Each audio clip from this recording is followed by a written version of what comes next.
Well, friends, good morning. Good morning.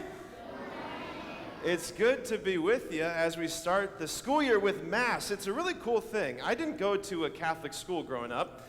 I went to public school, which means I didn't get to have Mass part of my school day, and you do. This is pretty cool, and I'm really excited for us to start this year with this feast. So let's just do a recap, a reminder. On the count of three, my name is... Oh, that was like a third of you. Try it again. My name is? Okay, and on the count of three, shout your name out. 1, 2, 3. Okay, I heard Thomas. Is there a Thomas? Did someone say Thomas? I got one name. Okay, we'll work on this. All right, so friends, it's a joy to be with you. So, like I said, today's the feast of Saint Monica. Say Monica. Say Monica. Monica. Okay, good. Let's get in our heads. Feast of Saint Monica. This is an important feast for me in a particular way. I'll tell you why. Because I was baptized, actually, in the Church of St. Monica in Garfield Heights. That's where I was baptized. It's also the church where my mom grew up. My mom grew up in the backyard of St. Monica Parish, and that's also where my parents were married. So St. Monica has kind of a real special meaning for me in my life. It's a really important feast day, What's the deal with St. Monica? Well, first I got this question, actually. Before I get into her, I got this question. Does anybody know of anybody recently, anybody famous that got engaged? Who? Oh, I was thinking of somebody else. I'm just kidding. That's exactly who I was thinking of. Okay, who'd she get engaged to? You hesitated there. Yeah, Travis Kelce. I think he's a football player, right? Yes, okay, I'm just kidding. Yeah. Okay, so Taylor Swift just got engaged to Travis Kelce, and yesterday I was looking, yesterday and this morning, but my social media stuff, it was just Taylor Swift, Travis Kelce, Travis. It was that's all I could see. All this, anybody see that ring? Did you see that ring? Whew. Hope she doesn't go swimming with that. Anyway, so everybody's talking about this engagement. Everybody, it's in all the news, it's on all the social media stuff. And here's the question, why do we care? It's just another engagement, isn't it? I don't know. Why does everybody care?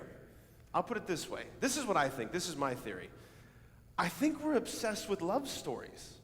I think we're obsessed with love. I think the culture loves love. I think we all love love, right? So you got the love of a boyfriend, girlfriend, and now a love between a fiancés, right? Taylor Swift and Travis Kelce. You got the love between husband and wife. There's other types of love, right? You got the love between, I think about my grandparents who lived at St. Monica's Parish right in the backyard, the love of grandparents for their grandchildren. Think of a love of a parent for a child, a father for his children, and a mother for her children, right? A mother's love. And in some ways, that's what today's feast day is all about, the power of a mother's love, because that's really who Monica was. She was St. Augustine's mom. St. Augustine, Monica and St. Augustine, they lived 1,500 years ago, a long time ago, right around the 400, 500s, at the very beginning of Christianity.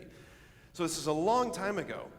She was St. Augustine's mom. St. Augustine, he was a huge and very influential person in church history. St. Augustine, his writings, his preachings, his sermons, his thinking, all of it, it shaped church history. It shaped the way that we thought about the scriptures. It changed civilization, world history. I mean, this guy was a huge influence on so many things. Huge influence. And his feast day is actually tomorrow. But today we're celebrating Augustine, or we're celebrating Monica. And what was Monica? She was his mom. She was his mom. And what did she do that was so powerful? She prayed.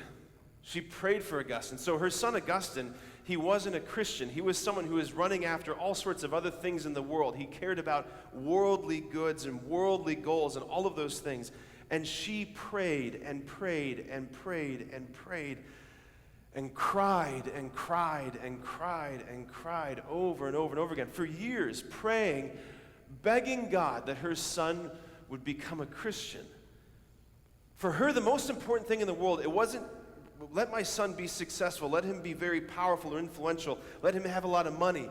For her, the most important thing was let my son come to know Jesus. Lord, I want him to come to know you. For her, that was the most important thing, that her son would come to know Jesus. And when he eventually did, it changed the world. It flipped his life upside down. It changed the world. It changed the church. It changed everything when he finally met Jesus. That's what happens when you meet Jesus. He changes everything. To meet Jesus, it changes everything. But it all began with her prayers, the prayers of a mom. That's what this feast day really is. It's celebrating the powerful prayers of a mom. Of a mom. So here, I want to give you a little homework. It's very easy homework. When you go home today, I want you to ask your mom, I want you to ask your grandma, whoever, mom or grandma, whoever. I want you to ask her 2 questions. First question, put up your twos. Put up your twos. First question. Mom, do you pray for me? I want you to ask your mom, does she pray for you? And I bet the answer is yes. Okay. First question, Mom, do you pray for me? Second question, what are the big things you ask God for me? I want you to ask your mom those 2 questions. Mom, do you pray for me?